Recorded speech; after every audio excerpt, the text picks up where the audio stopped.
महाराज जी, दीक्षा किससे लेनी चाहिए और दीक्षा देने का अधिकारी कौन? कृपया इस विषय में हमारा मार्गदर्शन कीजिए।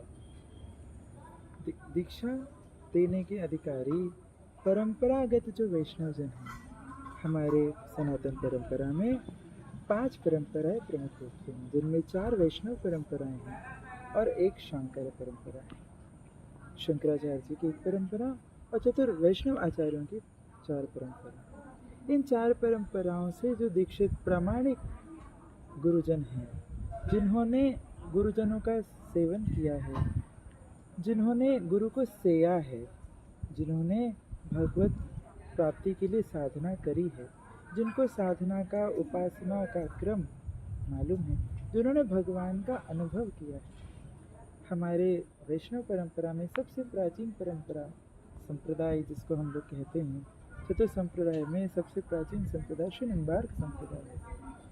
श्री हंस भगवान से जो निम्बार्क संप्रदाय चलता आ रहा है, इस परम पावनी प्रवाही परंपरा में जो अविरत आज से 5119 वर्षों से जो परंपराएं चल रही है, इस हंस परंपरा में जिसको हम निम्बार्क संप्रदाय कहते हैं, वर्तमान में जगत गुरु निम्बार्काचार्य श्री जी महाराज उस गद्दी को सुशोभित कर रहे हैं, जहाँ हम सब के आराध्य देव श्री राधा सर्वेश्वर भगवान।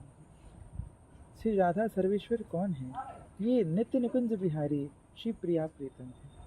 निकुंज में नित्य विहार करने वाले प्रिया प्रीतम नंद नंदन वृषभानु नंदिनी, जिनके एकमात्र सेव्य हैं, जिनको निकुंज की उपासना करनी हो, जिनको वृंदावन के मूल भाव की उपासना करनी हो, जिनके हृदय में वृंदावन का भाव हो, उनको उस संप्रदाय से, उस भावना से जो परंपराएं हैं उनमें ही दीक्षा लेनी चाहिए। श्री वृंदावन की मुख्य परंपराओं में सबसे मूल भाव निम्बार्क संप्रदाय का है। ब्रजवासियों के बीच सभी ब्रजवासियों का जो मूल भाव है, गोपियों का जो मूल भाव है, गोपी प्रेम की ध्वजा, जो प्रेम की ध्वजा कही जाती है, उनका जो मूल भाव है, वो सिद्धांत ही श्री निम्बार्क संप्रदाय का मूल सिद्धांत है।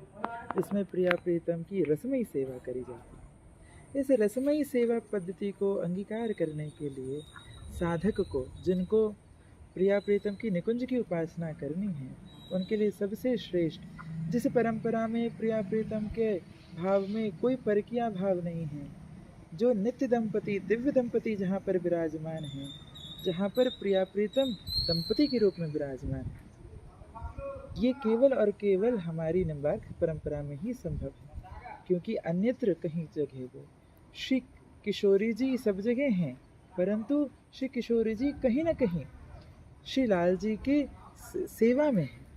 पर हमारे यहाँ श्री लाल जी स्वयं श्री किशोरी जी के चरणों में लौट रहे हैं। हमारे आचार्यों ने गाया है, प्यारी जू के चरण पलोटत मोहन, श्यामा जू के चरण पलोटत मोहन। ये जो निम्बार्क संप्रदाय का तिलक है, ये तिलक श्री किशोरी जी का ही चरण चिन्ह है, और इसमें ये जो श्यामश्री है, जो काली बिंदी है, ये साक्षात श्री कृष्ण ही हैं। श्री सर्वेश्वर भगवान श्री किशोरी जी के चरणों में ही रमण कर रहे हैं। यही निम्बार्क संप्रदाय का मूल भाव है। इसलिए श्री किशोरी जी को प्रधान रखते हुए प्रिया प्रीतम दो एक हैं, राधा कृष्ण स्वरूपाम वै कृष्णम राधा स्वरूपिणम, कलात्मानम निकुंजस्थम गुरु रूपम सदा भजे। ऐसी जिनका भाव हो, ऐसी उपासना जिनको करनी हो, उनको निम्बार्क संप्रदाय में ही दीक्षा लेनी चाहिए। गुरु उसी को वर्ण करना चाहिए जो हमारे शास्त्रों ने कहा, जो ज्ञानी हो, जो विज्ञानी हो, जिसके हृदय में वैराग्य हो, जो भगवत प्रेमी। सब कुछ हो पर भगवान का प्रेम हृदय में न हो, तो उसके द्वारा कुछ भी ज्ञान दिया गया, लिया गया, सब सूक्ष्म हो जाएगा, सूखा, उसमें रस नहीं आएगा। रसिक लोगों के लिए तो, जो रसिक जन हैं, जो रसिकों को जिन्होंने सेया है, जिन्होंने रसिकों की सेवा करी है, ऐसे महापुरुषों से ही उनको शरणागति लेनी चाहिए। जय श्री राधे कृष्ण।